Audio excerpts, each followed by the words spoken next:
going on, Dodgers Nation? D-Mac here. You can follow me on Twitter and Instagram at DMac_LA. And we're coming at you with another episode of Designated Twitter, where we dive into all the hottest topics right now in Dodgers land. And today we're going to be talking about if Trea Turner is worth more than $325 million.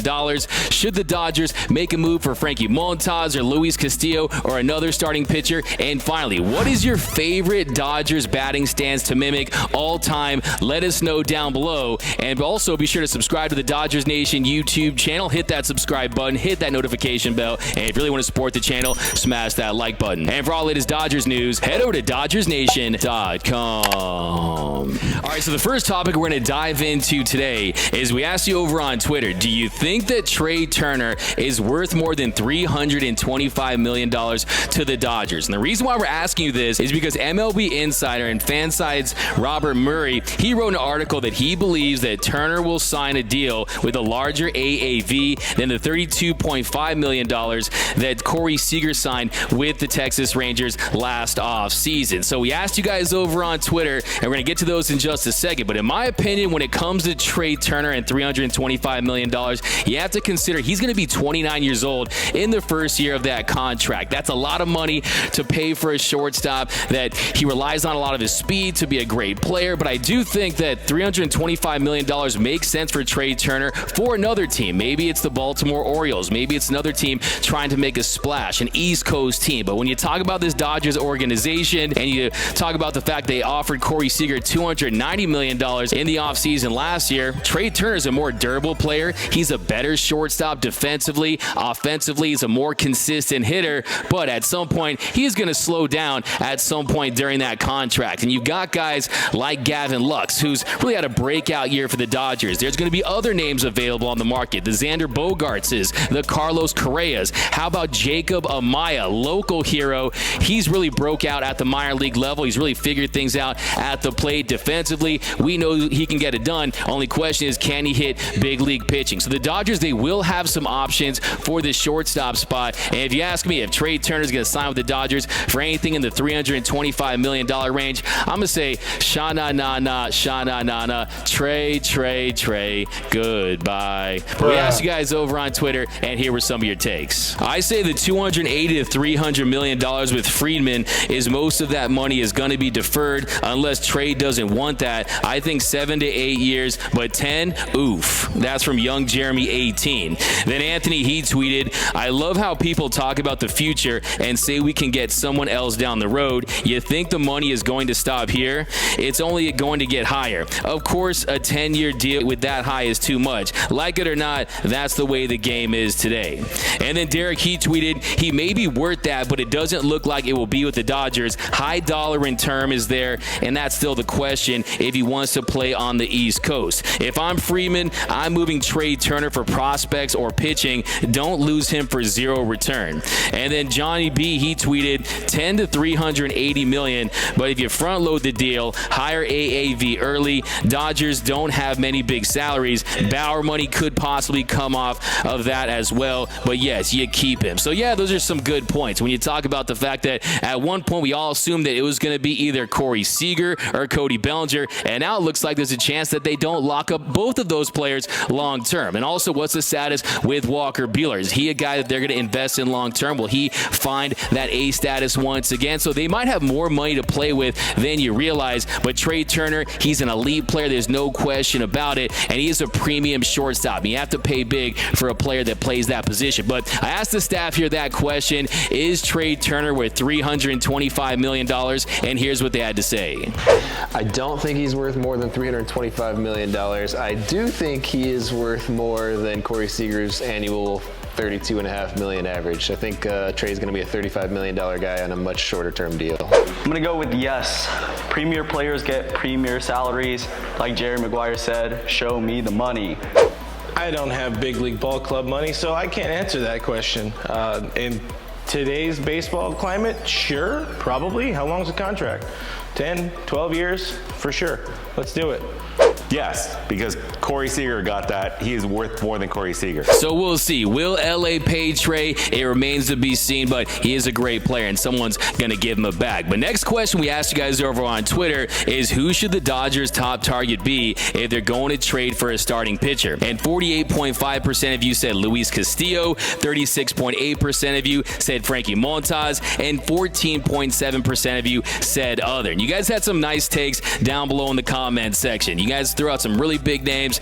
This one will really get the people going if they ever pulled off a deal like this. Almi Chacha tweeted Alcantara de los Marlins. Then Bellinger Enthusiast tweeted Shane Bieber. Crazy Baseball News tweeted Pablo Lopez or Sandy Alcantara for some prospects and cash. Look, Sandy Alcantara, he's the leader in the Cy Young race in the National League. He's under team control. He's under a nice contract, so that's highly unlikely. But to me, when it comes to Frankie Montas versus Luis Castillo, they're two viable options. And Frankie Montas, he has been by far the more consistent of the two. Since he doubled the usage of his splitty last July, if you look at his numbers, here are his MLB ranks. The 2.78 ERA, that's good for 8th. The 3.01 FIP, that's good for 8th. 11th in strikeout rate at 27.3%. A 4.6 F4, that's good for 8th. Now, Luis Castillo, he's got one of the best four-seam fastballs, changeups in the game. When you talk about just pure stuff, there's no question that he's in the conversation for best pure stuff in the game. And you wonder what Mark Pryor and Connor McGinnis could do with a player like Luis Castillo. Could they really just unlock him to the point where he's a legitimate Cy Young candidate? I think there's a chance that that's a possibility. They're also both under team control for one more season. So if you make a trade for Montas or Castillo, it's going to require some top prospects, but you're going to get them for a year and a half. But to me, there's no question the Dodgers need to make a move for an impact starter. And I asked the staff here that question: Frankie Montas, Luis Castillo, or other? And here were some of their takes. Look, Montas is the obvious answer, but I'm going to die on this hill, and his name is Rich. Give me some Dick Mountain. Rich Hill, I'm going other, because why not go against the grain? I'm nuts. Both one more year of ARB after this year. I like Frankie Montas better than Luis Castillo. I think he holds up, stands the test of time. You can't go wrong. I'm going to go other on this one. I like Martin Perez from the Rangers, classic rental guy. I think the Dodgers will get the rental guy. So 1 year, $4 million contract. I like it. So that was some of their takes. You guys throwing out tons of names over on Twitter. Mr. Wayne, he also tweeted Tyler Mahle has some good stuff too, and he'd likely be cheaper to acquire. I think he's a prime candidate for the Dr. Pryor's magic. Could be the next Tyler Anderson, in my opinion, and he's slightly younger than these two. Yeah, Tyler Mahle is a very interesting name to throw out because when it comes to stuff, when it comes to strikeout ability, he definitely has that. If you look at his start prior to yesterday's against the Dodgers, he had 12 punch-outs in 9 innings against the Diamondbacks. And then if you look at his ERA in the month of June, he's dropped it down to 2.67. So when you're talking about pure value, Mahle could be a guy you could strongly consider because he wouldn't require the prospect capital it would require to get a player like Montas or Castillo. But also on the same token, I mean, how good is he? I think Montas and Castillo, they're for sure going to be in the top 3 of a postseason roster. But Mahle, I think there's a chance that he comes in and maybe he doesn't pan out like the other two guys. Because look, if Dustin May comes back and has an impact, Danny Duffy comes back, has an impact out of the bullpen, Clayton Kershaw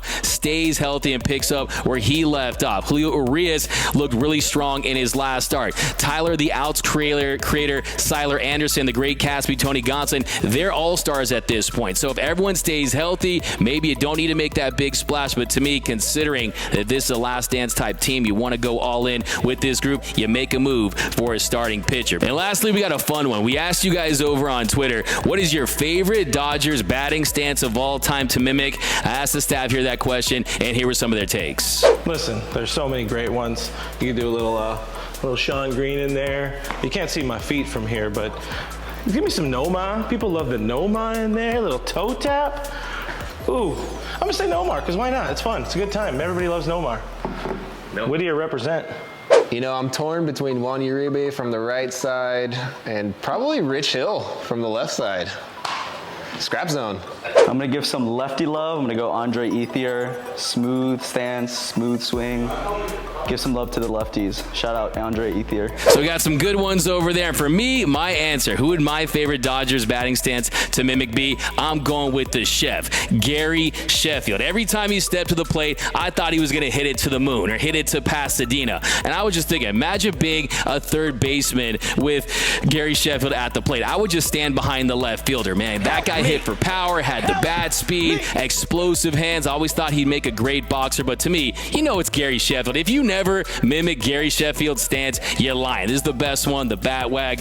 Love me some Chef. But you guys had some great takes over on Twitter as well. And for this week's designated Twitter tweet of the week, it comes from Don Felipe, who tweeted, "For me, it was Steve Garvey during my playing days. I just did have those Popeye arms to go with it." Yeah, I did have those Popeye arms. A lot of you guys saying Steve Garvey. And then Soulman SC tweeted, "The garb. It's all about the shuffling of the feet while flexing the fingers and slowly popping out the bat with the huge forearms. Just iconic." And then Dodger Expert tweeted, "The one of Cody's that actually worked." Jesse tweeted, "Piazza." And then finally Scott tweeted out, "Frank Howard, when he was up, third base coach Leo DeRocher left the box and gave the signs while standing by the Dodger dugout." But let me know down below in the comment section, which is your favorite Dodgers stance all time to mimic? Let us know down below, and also let us know the answers to the other questions today. Do you think that Trea Turner is worth $325 million with the Dodgers? And of Frankie Montas, Luis Castillo, and other, who would you pick if it comes to a starting pitcher trade for the Dodgers? Which starting pitcher do you think the Dodgers should go after? Also got a top 10 starting pitchers the Dodgers could trade for. That's dropping later this week, so be sure to look out for that. But let us know down below. My name is D-Mac. You can follow me on Twitter and Instagram at DMac_LA. For our latest Dodgers news, rumors, hype videos, interviews, breakdowns, and more all season long, be sure to hit that subscribe button, hit that notification bell, and if you really want to support the channel, smash that like button. And until next time, think blue, bleed blue, and I'm out.